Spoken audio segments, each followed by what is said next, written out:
Welcome to Macwell's Integrated School. Discipline is the key to success.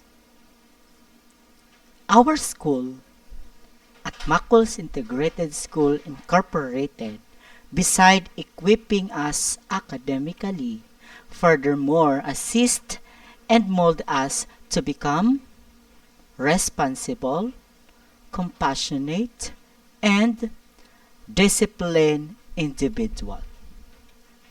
Discipline helps students to build their self-concept, self-worth, and also self-esteem, which later on aid in their holistic development that rebound to positive academic achievement. The school discipline that refers to the rules and strategies applied in school to manage students' behavior and practices that encourage self-control and willpower. So why is school discipline important? Well, it is important because it aims to control students' action behavior. According to Jim Rohn, discipline is the bridge between goals and accomplishments that most students, given their limitations. So these are the limitations. Do not yet possess the self-control of a developed individuals. Therefore, the school must have a district parental authority. So there's set of discipline standards to help the students progress into a self-motivated. So it is for this reason that Macwell's Integrated School puts premium on. Beside of it, order and respectable behavior. So the school system to function properly. The conduct of student conform to the atmosphere conducive to learning. So at MIS, implements rules and regulations to guide our dear Macwellians on their conduct as a responsible member of this institution. When dealing with the personal behavior, take action with peers, adults, and person in authority. We also still respect and care for our environment. An epitome of a Macwellians. So a person who is Christian in thinking, the second one is feelings, and the third one is actions. So he carries himself with self-confidence and honor. So as the old age says, be careful for your thoughts, for they become your words.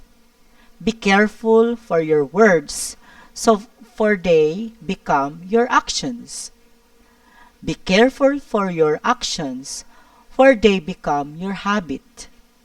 Be careful for your habit, for they become your character. Be careful for your character, for they become your destiny.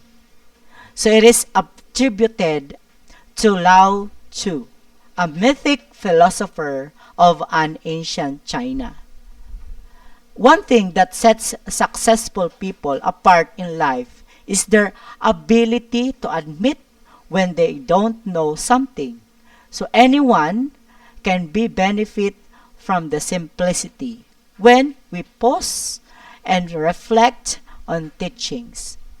So we might just discover we have the power to change our destiny. At Macwellians exhibit an exemplary character and behavior at all times. Manners make it a man. Online class at McWilliams are strictly expected to adhere to the laws and policies on student disciplines, child protection, and teacher protection as well. We should very vigilant on Data Privacy Act of 2012, or it is known as cyberbullying.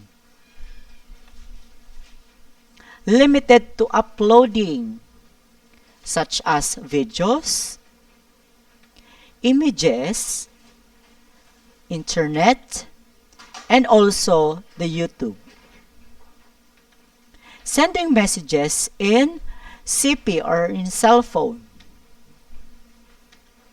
Posting comments in Facebook or other forms of social media such as Twitter, YouTube, Instagram, and there's a offensive to MIS mission and vision and to other McWilliams. The objective of every academic institution is to search for the truth, to preserve the truth, and to communicate the truth. The proper education atmosphere is necessary for the attainment of this goal.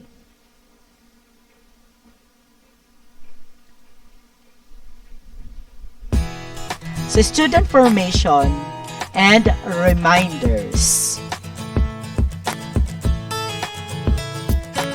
So, the goal of discipline is to form a child in becoming the best person God wants him or her to be.